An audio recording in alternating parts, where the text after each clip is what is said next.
வணக்கம் ஃப்ரெண்ட்ஸ். பழைய டோர்லாம் வந்து புதுசு மாதிரி பண்ணணும் அப்படின்னா அது வந்து நம்ம பர்ஃபெக்டாக ஃபஸ்ட்லேயே வந்து க்ளீனாக சீவி தேய்ச்சிட்டோம் அப்படின்னா நம்ம வந்து நல்ல ஒரு ஃபினிஷிங் இருக்கும். இந்த வீடியோவில் ஒரு பழைய டோர் வந்து அந்த கந்தாயம் போட்டு நம்ம சீவும் பார்த்தீங்கன்னா அது எப்படி சீவ போகிறோம், எப்படி க்ளீன் பண்ண போகிறோம்னு நம்ம பார்க்கலாம். இது வந்து பார்த்திங்கன்னா பழைய டோரு, மழையெல்லாம் வெயிலெலாம் பட்டு நல்லா கருப்பாயிடுச்சு.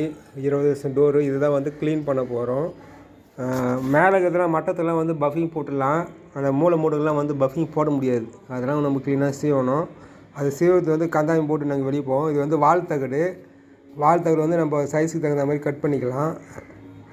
கட் பண்ணி நம்ம வந்து நல்லா கூராக தீட்டிட்டு நம்ம வந்து கந்தாயம் போடுவோம். நாங்கள் கந்தாயம்னு சொல்லுவோம். இதை நல்லா ஷார்ப்பாக பண்ணிவிட்டு அந்த கூரை வந்து மடிக்கிறோம் அப்படின்னா அது வந்து மடிஞ்சிடும். அந்த கூர் மடிஞ்சிச்சின்னா அந்த மடிப்பை வச்சு நம்ம மரத்தில் சீவரப்போ நமக்கு வந்து அந்த இழைக்கிற மாதிரி வந்துடும்.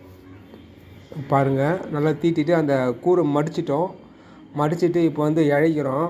அது இழைச்சாக்கா அந்த மரத்தில் இருக்கிற அந்த அழுக்கு, டஸ்ட்டு, சிமெண்ட்டு அது மாதிரி அழுக்கெலாம் கூட நல்லா க்ளீனாக வந்துடும்.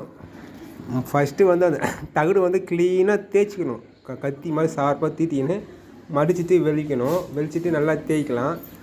தேய்ச்சாக்கா அந்த அழுக்கெலாம் க்ளீனாக வந்துச்சுன்னா நமக்கு நல்ல ஒரு ஃபினிஷிங் வந்துடும். வுட் பாலிஷில் வந்து நிறைய ஸ்டெப்ஸ் இருக்குது. நிறைய வீடியோக்கள் போட்டிருக்கேன். தொடர்ச்சியாக ஃபாலோ பண்ணுங்கள். வீடியோக்கள் தொடர்ச்சியாக நான் போட்டுக்கினே இருக்கிறேன். வுட் பாலிஷ்க்கு தேவையான வீடியோக்கெல்லாம்.